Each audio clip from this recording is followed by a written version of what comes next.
জীৱনত কেতিয়াও আশা নেহেৰুৱাব। আপুনি হয়তো বহুবাৰ নিৰাশ হৈছে, কিন্তু তথাপিও অলেখবাৰ আপুনি আশা কৰিব লাগিব যে আপুনি পাৰিব। জীৱনত কেতিয়াও হাৰ নেমানিব। যদি জীৱনত জিকিব বিচাৰে, জীৱনত জিকিব বিচৰাসকলে কেতিয়াও হাৰ নামানে, আৰু হাৰ মানি যোৱাসকল কেতিয়াও জয়ী নহয়। আপুনি পৰি যোৱা মানে এইটো নহয় যে আপুনি পৰাজিত। আপুনি পৰি যোৱা হয়তো কিছুমান মানুহে দেখিলে, কিন্তু যদি আপুনি পৰাৰ পৰা থিয় হ'ব পাৰে, তেতিয়া গোটেই পৃথিৱীয়ে আপোনাক দেখিব। জীৱনত কেতিয়াও থমকি নৰব। জীৱনৰ কেতিয়াও শেষ নাই। হয়তো কেতিয়াবা কাৰোবাৰ পিছত আৰু কেতিয়াবা কাৰোবাৰ আগত, কিন্তু লাইনৰ শেষত থকা জনো এটা সময়ত কাউণ্টাৰ পায়হিয়ে। জীৱনত বহুত পৰাজয়ৰ সন্মুখীন হ'ব, কিন্তু নিজকে কেতিয়াও পৰাজয় হ'বলৈ নিদিব। কেৰিয়াৰ গঢ়াৰ বয়সত কেতিয়াও চেহেৰাক লৈ চিন্তা নকৰিব। ভাল কেৰিয়াৰে আপোনাৰ চেহেৰা নিজে নিজে উন্নত কৰিব। কিন্তু ভাল কেৰিয়াৰ নাথাকিলে ভাল চেহেৰা এটাও এটা সময়ত ম্লান হৈ যাব আৰু নষ্ট হৈ পৰিব। ভাল চেহেৰা সদায় সন্মানৰ যোগ্য নহ'বও পাৰে, কিন্তু ভাল কেৰিয়াৰ সদায় দাম থাকে। কাৰোবাৰ মনৰ ইমান গভীৰতালৈ নাযাব, য'ৰ পৰা তেওঁ আপোনাক বাহিৰলৈ পেলাই দিলে আপুনি গৃহহীন হৈ পৰিব। কাৰোবাৰ লগত বেছি কথা নাপাতিব। যদি তেওঁ আপোনাৰ লগত কথা পতা বন্ধ কৰে, তেন্তে আপুনি বাকৰুদ্ধ হৈ পৰিব। কোনোবাই সহায় কৰিব বুলি মুখলৈ চাই বেছিকৈ ৰৈ নাথাকিব। তেওঁ যদি আপোনাক সহায় আগবঢ়ায়, তেন্তে আপুনি দুৰ্বল হৈ পৰিব, নিজৰ কাম কৰাৰ ক্ষমতা হেৰুৱাই পেলাব।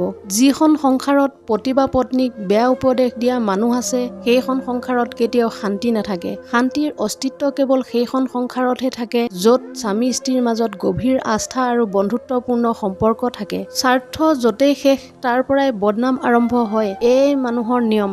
আপুনি তেতিয়ালৈকে ভালে থাকিব যেতিয়ালৈকে আপুনি আনক আপোনাৰ সকলো দিব পাৰিব। স্পষ্টবাদী হ'বলৈ শিকক। স্পষ্টবাদী হ'লে শত্ৰু বাঢ়িব বুলি ভয় নকৰিব। এই পৃথিৱীত যি স্পষ্টকৈ খোলাখুলিকৈ কথা কয়, তেওঁলোকৰ লগত কিছু মানুহৰ সম্পৰ্ক বেয়া হ'বই। সকলোৰে লগত ভাল হৈ থাকিবলৈ মিঠা মিঠা কথা কৈ ভৰি মালিচ কৰা সকল প্ৰকৃততে ভণ্ড স্বভাৱৰ আৰু প্ৰতাৰক হয়।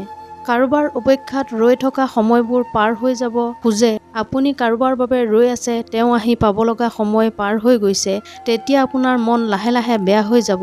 আপুনি এনে অনুভৱ কৰিব যেন ঘড়ীটো বন্ধ হৈ গৈছে, সময়বোৰ আগবাঢ়ি যোৱা নাই। মানুহৰ জীৱনত যেতিয়া হঠাৎ পৰিৱৰ্তন আহে, তেতিয়া তেওঁ হয় বেছি কথা কয়, নহ'লে চুপ হৈ থাকে।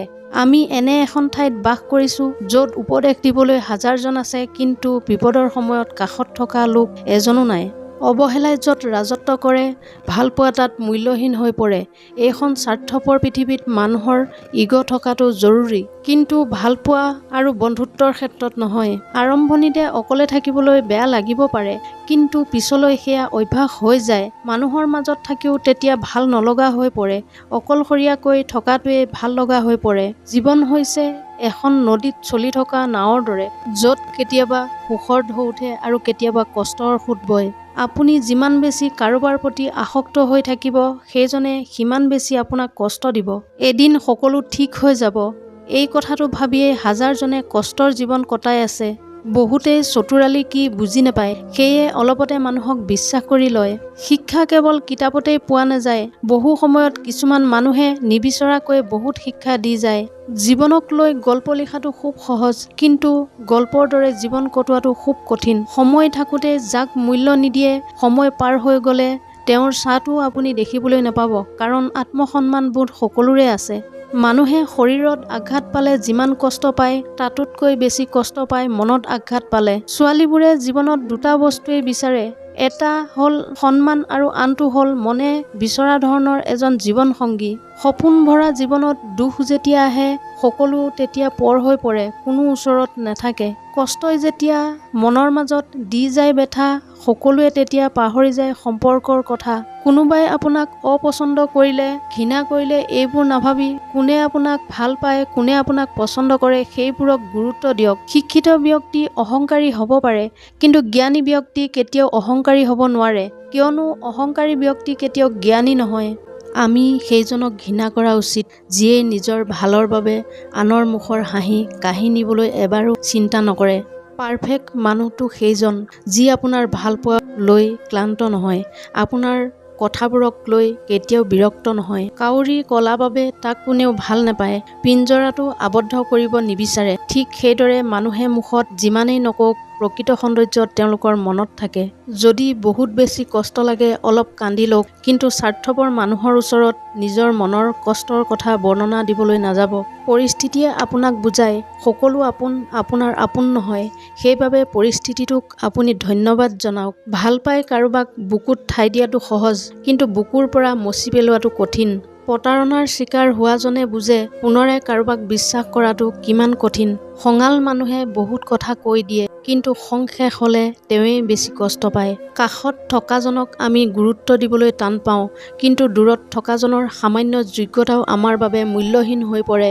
আমি সঁচাই অদ্ভুত। সঁচা কথা ক'লে যিয়ে খং কৰে তেওঁৰ ওচৰত সঁচা কোৱাটো উচিত নহয়, আৰু যিজন বতৰৰ দৰে সলনি হয় সেই মানুহৰ লগত বন্ধুত্ব কৰাটো উচিত নহয়। এতিয়াৰ যুগটো খুব ব্যস্ত হৈ গৈছে। খুব বেছি প্ৰয়োজন নহ'লে কোনেও কাকো মনত নাৰাখে। ভাল কিতাপ আৰু ভাল মানুহক সোনকালে বুজিব নোৱাৰি। কিতাপখন যিমানেই পঢ়িব লাগে ঠিক তেনেদৰে ভাল মানুহৰ সৈতেও সময় কটালেহে বুজা যায়। সাহস মানে মনৰ ভিতৰত ভয় নথকা নহয়। সাহস মানে ভয় থকাৰ স্বত্বেও জয় কৰাৰ চেষ্টা আৰু আত্মবিশ্বাস লৈ আগুৱাই যোৱা। নিজৰ কেৰিয়াৰক সময় দিয়ক। এতিয়াৰ সম্পৰ্কবোৰৰ কোনো ভৰসা নাই। আজি আছে কালিলৈ নাই। কোনো এজন মানুহক এৰি থকাটো কষ্টকৰ, কিন্তু তাতকৈ বেছি কষ্ট হয় তেওঁ অবিহনে নজনাকৈ অপেক্ষা কৰা।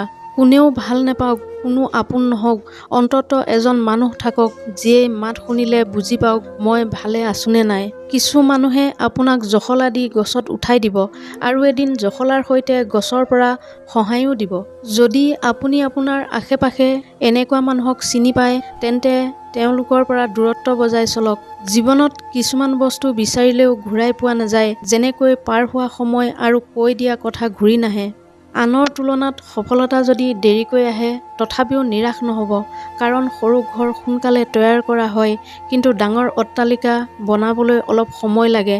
এনেধৰণৰ মটিভেশ্যনেল ভিডিঅ' পাই থাকিবলৈ মোৰ চেনেলটো ছাবস্ক্ৰাইব কৰি ৰাখিবলৈ নাপাহৰিব। পুনৰ অন্য এটা ভিডিঅ'ৰ সৈতে লগ পোৱাৰ প্ৰতিশ্ৰুতিৰে আজিৰ এই খণ্ডটোৰ পৰা বিদায় লৈছোঁ। ধন্যবাদ।